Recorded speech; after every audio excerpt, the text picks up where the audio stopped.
सभी को सलाम, जय मसीह की। आज हम चर्चा करेंगे मत्ती की अंजील और उसका 26 अध्याय। मत्ती की अंजील उसका 26 अध्याय हम मनन करेंगे आज। 26 अध्याय का 6 अध्याय से लेके 13 अध्याय तक।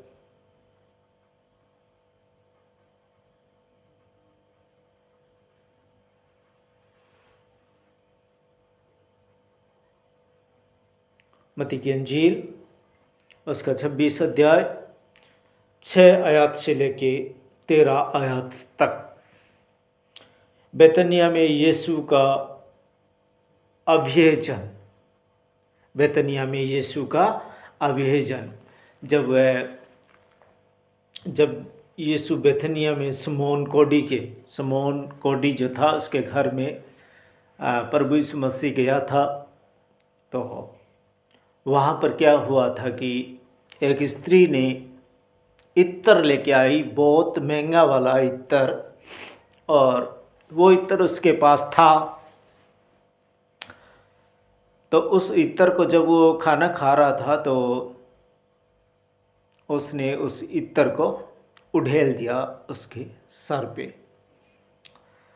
तब चेलों ने क्या कहा, गुस्सा हो गए चेलों ने कहा कि ये तो कंगालों में इतना महंगा था, कंगालों में इसको बेचकर कंगालों को बहुत कुछ दिया जा सकता था, कंगालों को इसमें सेवा हो सकती थी, क्योंकि कंगालों का भला हो सकता था। इतना इत्र हम ये नाश कर दिया आपने, अगर इसको बेचा जाता तो बहुत सारे पैसे मिल जाते और उन पैसों को हम कंगालों के लिए कुछ दान देते और कंगाल बहुत दिन तक उससे खाना पीना हो सकता था। तब प्रभु यीशु मसीह ने कहा, कंगाल तो तुम्हारे साथ हमेशा रहेंगे। आज कोई भी कंगाल अगर हमारे से 10 रुपया मांगता है या 5 रुपया मांगता है तो हमारा देने का जी बिल्कुल भी नहीं करता। क्यों नहीं करता? क्योंकि ये पवित्र धर्मशास्त्र के अंदर लिखा हुआ है कि अगर तुम कंगालों को दोगे तो स्वर्ग में पाओगे। अगर तुम कंगालों को दोगे तो स्वर्ग में पाओगे। तो ये शैतान जो है ये चाह रहे हैं कि नहीं देना कंगालों को यहाँ पर, नहीं तो कहीं तुम जाके स्वर्ग में कहीं अमीर ना बन जाओ, क्योंकि ये जो रुपया पैसा है ना, ये मेरा संसार में ही रहने दो।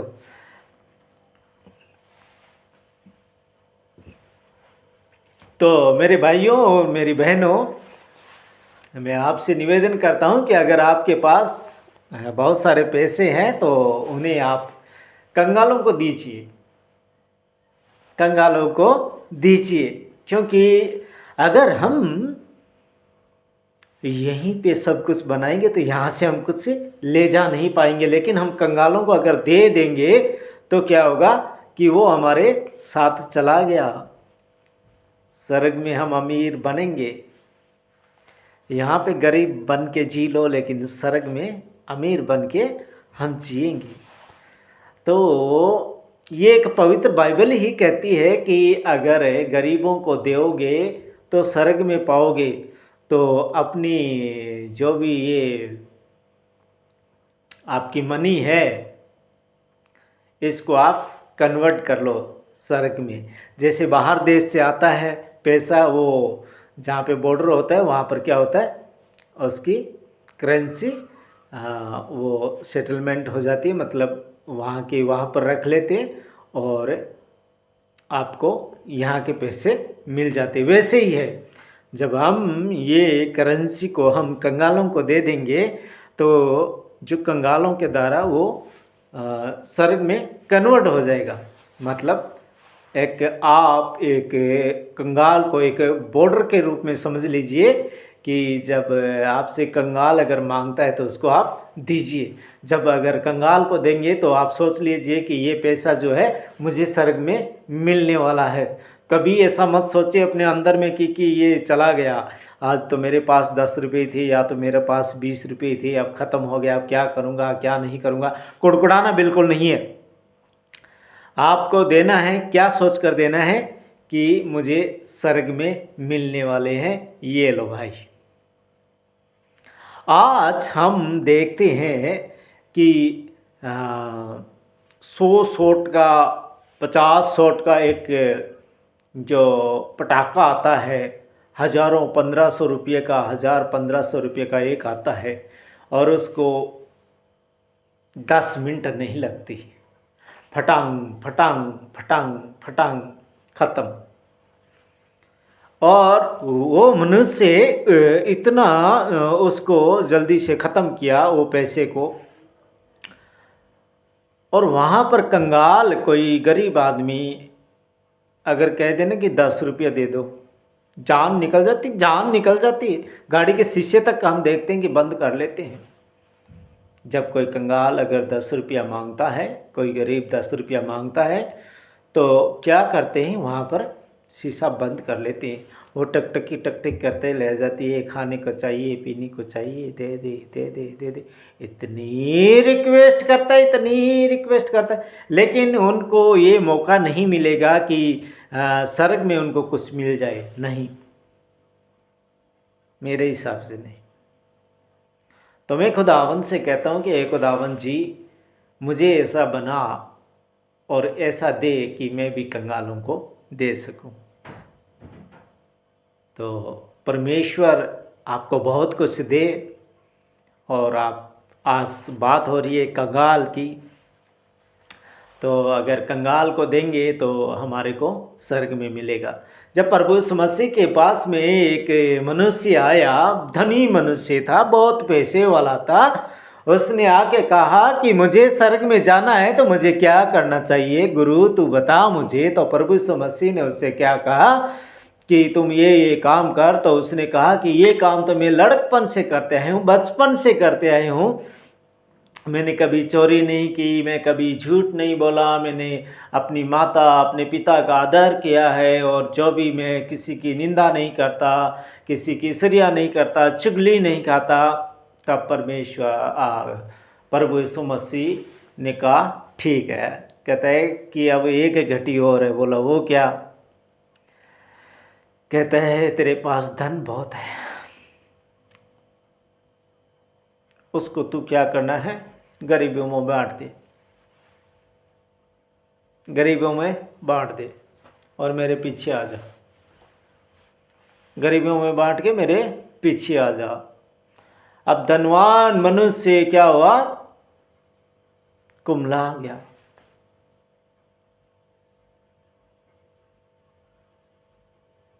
उदास हो गया, टक टक टक टक टक करके निकल लिया। क्या हुआ था? स्वर्ग का खजाना उसके सामने खड़ा था। वो जो अनंत जीवन देने वाला उसको सामने खड़ा था उसके। उसने संसार के ऊपर मन लगाया। ए मेरे प्यारे भाइयों और मेरी बहनों, इस संसार के ऊपर हमें मन नहीं लगाना है। हम इस संसार के नहीं हैं। हम इस संसार के कुछ सालों के लिए, कुछ महीनों के लिए, कुछ दिनों के लिए हम यहाँ पर आए हैं। हम एक एग्ज़ाम दे रहे हैं। उस एग्ज़ाम को देते हुए अगर हम जिस दिन पास हो गए, उस दिन एक सेकंड हम इस संसार के अंदर नहीं रहेंगे।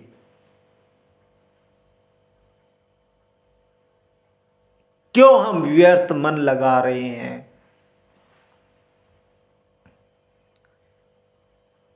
क्या आपको पता है, जिस दिन रिजल्ट आता है उस दिन हम उस क्लास के अंदर नहीं बैठते जिस क्लास को हमने पढ़ ली है, हम आगे की क्लास में चले जाते हैं। वैसे ही होगा, हमारा रिजल्ट आएगा, हमारा नाम आएगा और हम चुटकियों में यहाँ से रफू चक्कर हो जाएंगे। और उस दिन परमेश्वर हमसे पूछेगा कि क्या हुआ भाई, क्या क्या करके आया, जरा लेखा तो दे।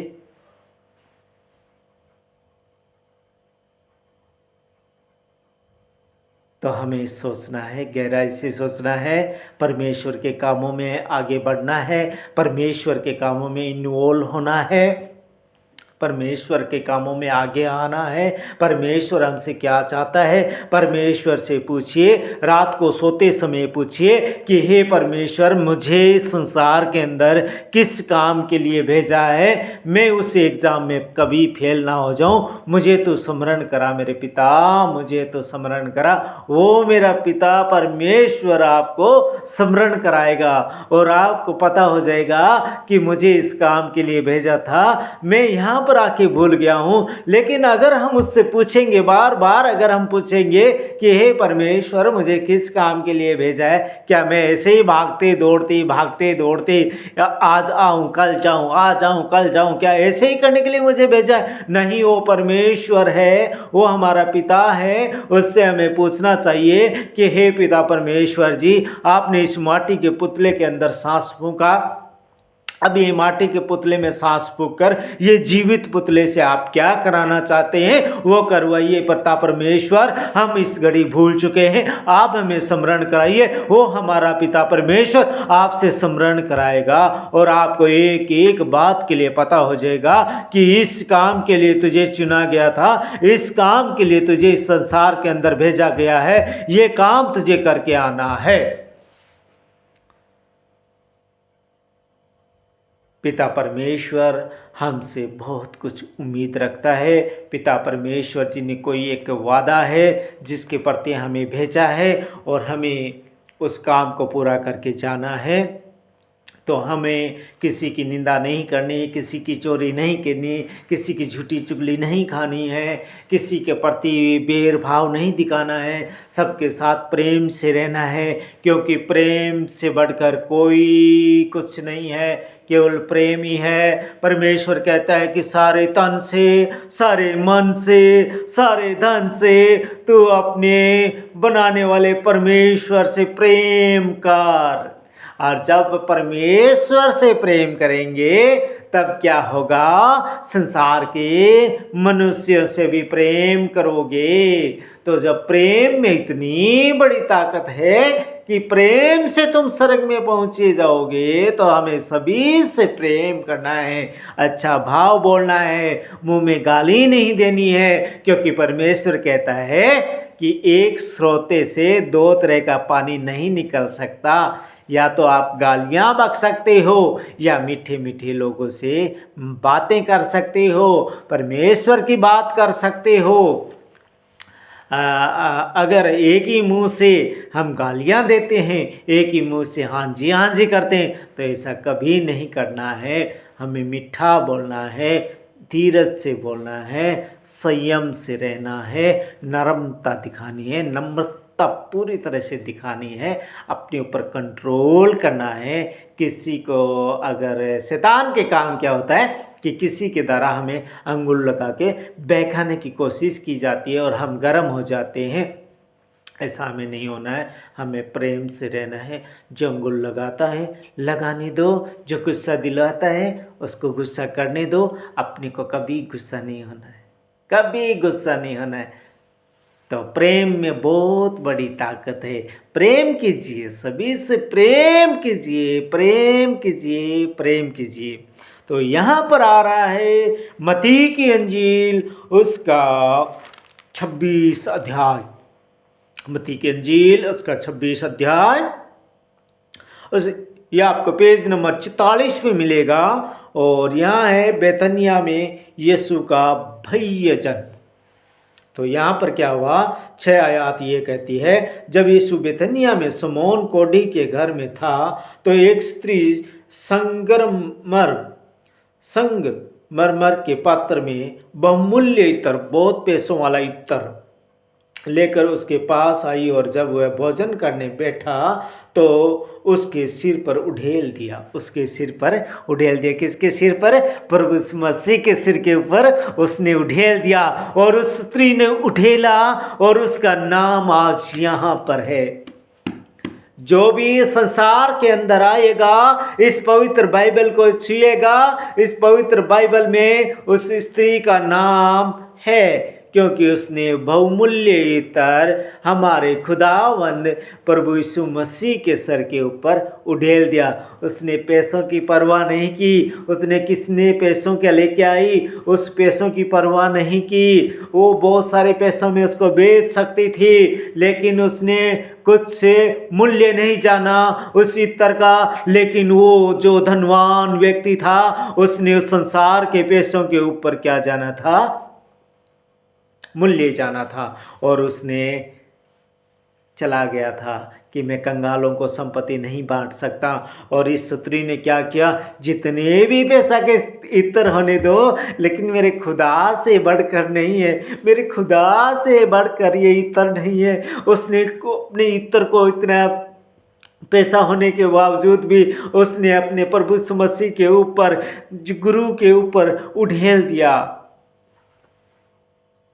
कितना प्यार आया होगा उसको अपने उस गुरु के ऊपर, प्रभु यीशु मसीह के ऊपर कितना प्यार आया होगा। वो तो उनके साथ नहीं थी, वो तो उनके साथ नहीं थी, लेकिन जो उनके साथ में, प्रभु यीशु मसीह के साथ में जो शागिर्द रहने वालों को देखिए, जो शागिर्द साथ में रहने वाले क्या कह रहे हैं कि इस इत्र को क्यों नाश किया गया, इसको बेचा जा सकता था। क्या वो स्त्री नहीं बेच सकती थी? वो स्त्री भी बेच सकती थी, लेकिन उसने उसकी कीमत नहीं जानी। उसने प्रभु यीशु मसीह के लिए, प्रभु यीशु मसीह को कीमत जानी। उसको दिख गया था कि ये स्वर्ग का खजाना मेरे सामने खड़ा है, इस इत्र का इसके सामने कोई मूल्य नहीं है। लेकिन जो धनवान मनुष्य था, उसने उन पैसों का मूल्य प्रभु यीशु मसीह के सामने, प्रभु यीशु मसीह को उन पैसों के लिए ठुकरा दिया और वहाँ से चला गया। अगर जी उस दिन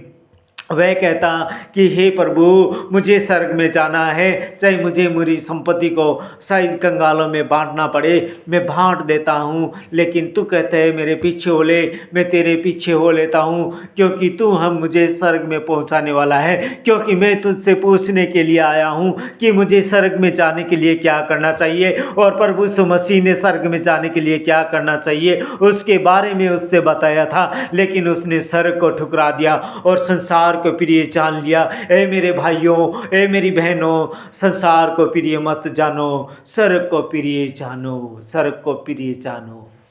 क्योंकि संसार हमें कुछ सालों के लिए, कुछ दिनों के लिए, कुछ महीनों के लिए इन्वॉल्व करेगा, दिखावा करेगा, लेकिन जो स्वर्ग में परमेश्वर है, जो हमें युग युग तक जीने के लिए वादा वही करता है।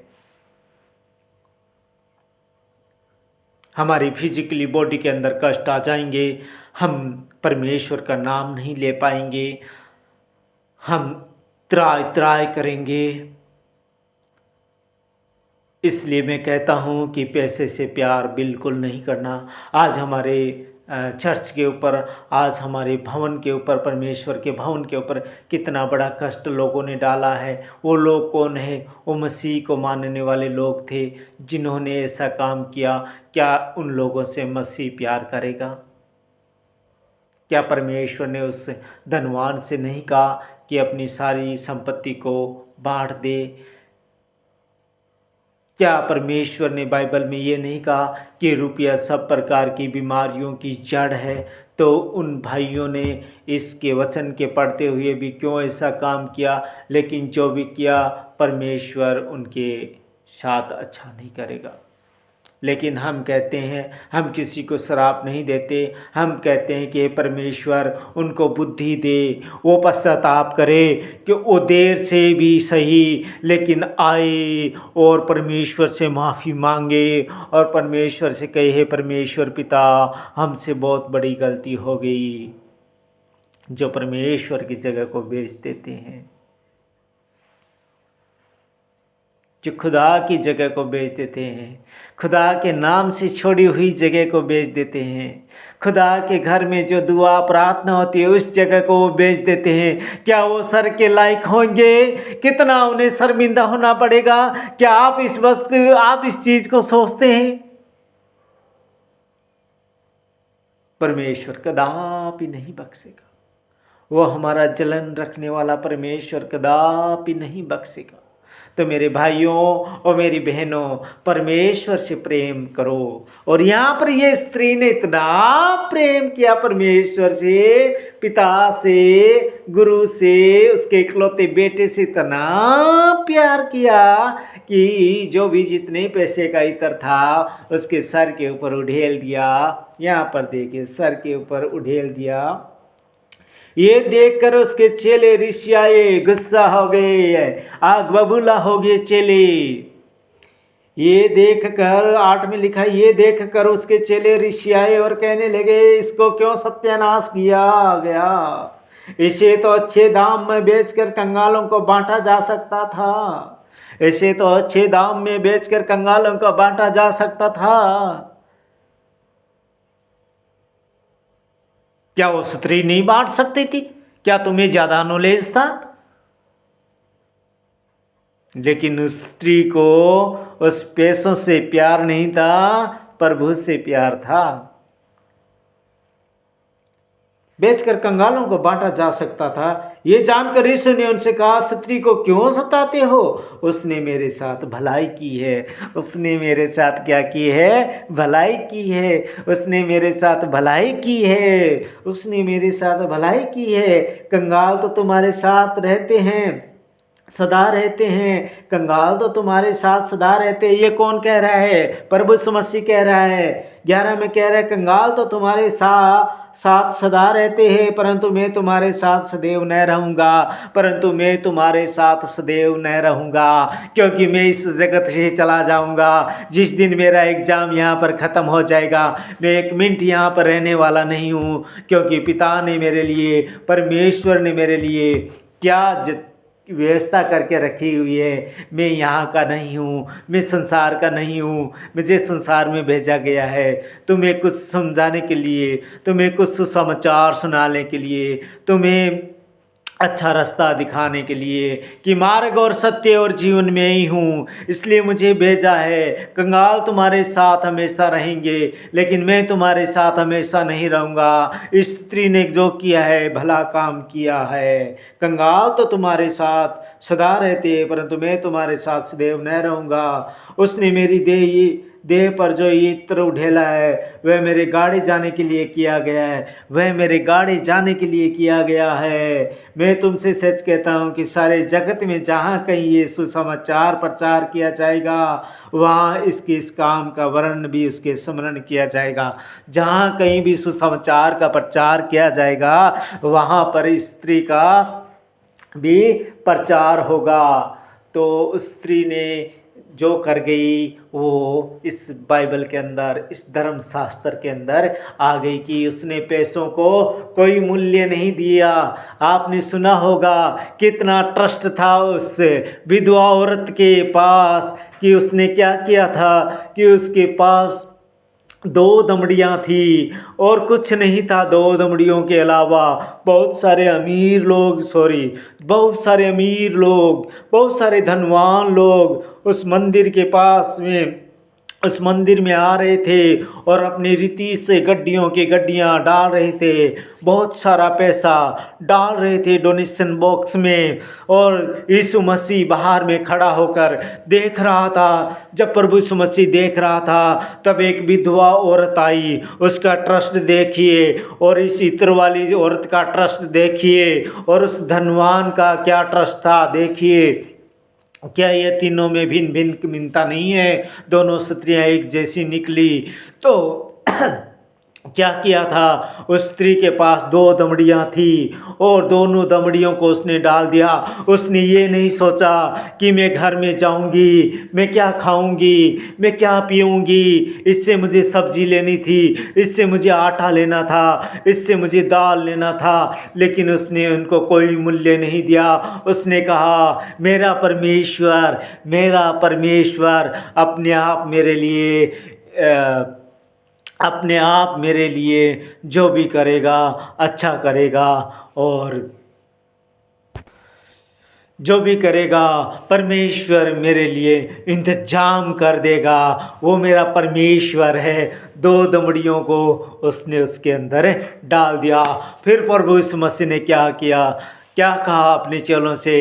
कहा कि जो जो लोग डाल रहे हैं धन, वो अपने बढ़ते हुए में से डाल रहे हैं, क्योंकि उनको अच्छा काम है, उनके अच्छा स्रोता है जिससे उनको पैसा आ रहा है, और उस पैसे में से वो इस मंदिर के अंदर डाल रहे हैं। लेकिन देखो इस विधवा को, ना इसके कोई बेटा है, ना इसके पास कोई कमाने का कोई साधन है। 2 दमड़ियाँ केवल इसके पास थी, और दोनों दमड़ियों को लाके इसने खुदावंद के घर में डाल दिया। सबसे ज़्यादा धन इसने डाला है। बोलो आमीन, हालेलुया। तो हम जो परमेश्वर को देते हैं तो खुदावंद हमसे बहुत प्रसन्न होता है। खुदावंद कहता है कि मुझे तुमसे कुछ नहीं चाहिए, लेकिन खुदा को देना चाहिए। 10 के शराब हमारे ऊपर पड़े हुए हैं। मैंने पिछले वचनों में, मेरा वचन सुनिएगा, वो परमेश्वर का वचन कह रहा है कि तो आप लोगों के ऊपर पूर्वजों का श्राप पड़ा हुआ है। हमारे पूर्वजों ने दशांश नहीं दिए, इसलिए आज हमारी कलीसियाओं में आज पैसों की कमियां, घटियां आ रही है। क्यों आ रही है? क्योंकि हमने दशांश चोरी किए। खुदावंद कहता है जब तक मैं आऊँ तब तक कोई घटिया नहीं होनी चाहिए, लेकिन लोग नहीं देने के कारण, दशांश हम नहीं देने के कारण हमारे ऊपर क्या हो रहा है? शराब पड़ रहा है। तो हमें खुदा के घर में देना चाहिए। देखो उस विधवा औरत को 2 दमड़ी थी, दोनों को डाल दी। हम सोचते हैं कि दे कि ना दे, कि दे कि ना दे, ऐसा हमारे मन में बिल्कुल आना नहीं चाहिए।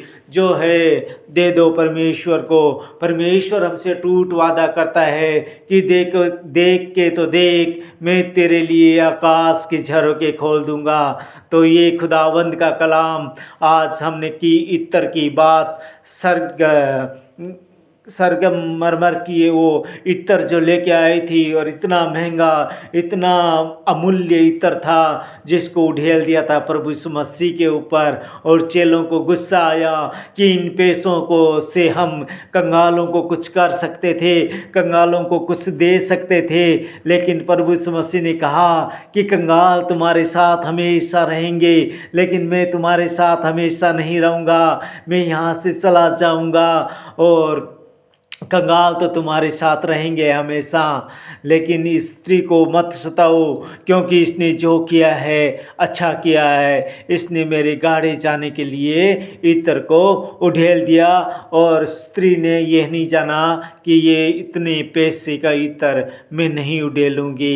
कंजूस वो नहीं बनी, उसको सर का खजाना दिख गया था, उसको प्रभु यीशु मसीह में कुछ दिख गया था, जैसे जक्कई को दिख गया था।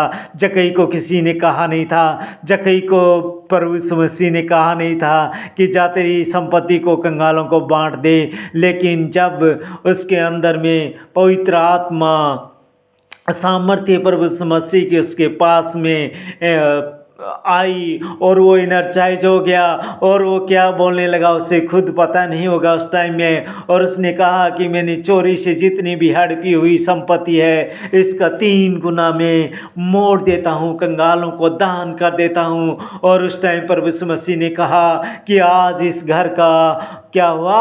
उद्धार हो गया।